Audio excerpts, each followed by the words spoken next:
ច់ណាដែលផុយមកហើយសាច់នេះដោយសារតែវាអត់សូវក្រាស់ហ្មងទេបងប្អូនកម្រាស់នឹងប្រហែលជាខ្ទង់មួយថ្នាំងដៃលើសបន្តិចចឹងណាចឹងហើយគឺខ្ញុំអត់ពុះជាពីរទេបន្ទាប់ពីនឹងមកគឺយើងប្រឡាក់គ្រឿងហ្មងប្រេងខ្យងគឺខ្ញុំប្រើ1ស្លាបព្រាបាយម្សៅស៊ុបកន្លះស្លាបព្រាកាហ្វេជាមួយនឹងស្ករ1ស្លាបព្រាកាហ្វេហើយសម្រាប់សាច់គោនេះគឺមានចំនួន3ខាំបងប្អូនយើងដាក់គ្រឿងក្រូចចូលហើយប្រឡាក់វារៀងយូរបន្តិចមកប្រហែលជាខ្ទង់4-5នាទីយើងផាប់វាទុកប្រហែលជាខ្ទង់10ទៅ15នាទីអីសិនទៅយើងទៅរៀបចំគ្រឿងផ្សេងទៀតមានដូចជាខ្ទឹមសម្ទេសត្រយូងចេកសណ្តែកគួរអីហ្នឹងត្រយូងចេកហ្នឹងបងប្អូនមិនបាច់ចាំហាន់វាឲ្យទាល់ទាំងអស់ហ្មងទេនិយាយទៅយើងហាន់បានបន្តិចតម្លាក់វាចូលក្នុងទឹកត្រាំបដាអញ្ចឹងមកដើម្បីកុំឲ្យវាឡើងខ្មៅសណ្តែកគួរនេះគឺខ្ញុំអត់ដាក់ច្រើនហ្មងទេបងប្អូនប្រហុកនេះគឺខ្ញុំប្រើ3-4កន្ទុយលាងទឹកឲ្យស្អាតច្រាំវាឲ្យម៉ត់ទុកម្ដុំមកសម្រាប់ខ្ទឹមសគឺខ្ញុំប្រើ5កាពឹសហើយម្ទេសបងប្អូនដាក់តិចច្រើនតាមចំណង់ចំណូលចិត្តក្នុងហ្នឹងគឺខ្ញុំបន្ថែមស្ករសបន្តិចដើម្បីឲ្យយើងបុកឆាប់ម៉ត់ល្អហើយវាអត់ខ្ទាតទៀតបុកគ្រឿងក្រូវម៉ត់អស់ហើយបាទខ្ញុំដាក់សណ្តែកគួរចូលមុនណាបងប្អូនសណ្តែកគួរបុកឲ្យវារាងបាយមកល្មមយើងដាក់ប្រហុកចូលហ្មង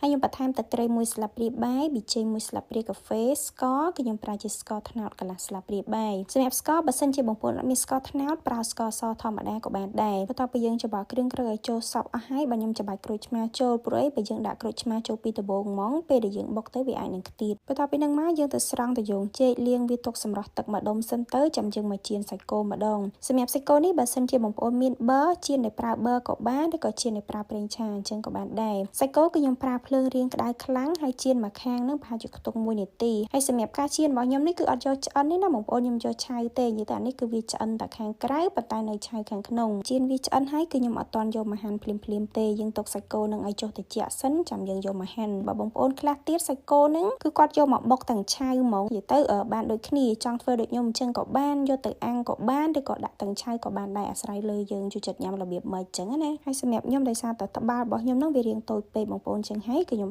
ចាក់គ្រឿងទាំងអស់នឹងចូលក្នុងចានច្របល់ចូលគ្នាហ្មងព្រោះអីសម្រាប់សាច់គោហើយនឹងត្រយូងចេកអីហ្នឹងយើងអត់ចាំបាច់បុកទៀតទេបងប្អូនយើងបុកតែគ្រឿងទាំងប្រមាណមកពីដំបូងឲ្យចូលជាសព្វទៅយើងដាក់ក្នុងចានច្របល់ចូលគ្នាចុងក្រោយយើងបន្ថែមជីមកបងប្អូនសម្រាប់រសជាតិគឺខ្ញុំអត់យកប្រៃហ្មងទេគឺខ្ញុំយករាងជូរបន្តិចផ្អែមមកល្មមហើយរាងហឹរប្រហើរហើយនេះគឺវារាងដិតប្រហុកដែរបងប្អូនដិតប្រហុកប៉ុន្តែអត់ប្រៃខ្លាំងទេហើយសម្រាប់អានេះគឺឆ្ងាញ់ខ្លាំងមែនតើបងប្អូននិយាយទៅយើងបុកសាច់គោជាមួយសណ្តែកគួរលាយជាមួយត្រយូងចេកអញ្ចឹងគឺឡើងត្រូវជាតិគ្នាហ្មងហើយបន្លែយើងអាចផ្ទាប់បានទៀតមានដូចជាសណ្តែកគួរដែលយើងនៅសល់ហ្នឹងយើងមាន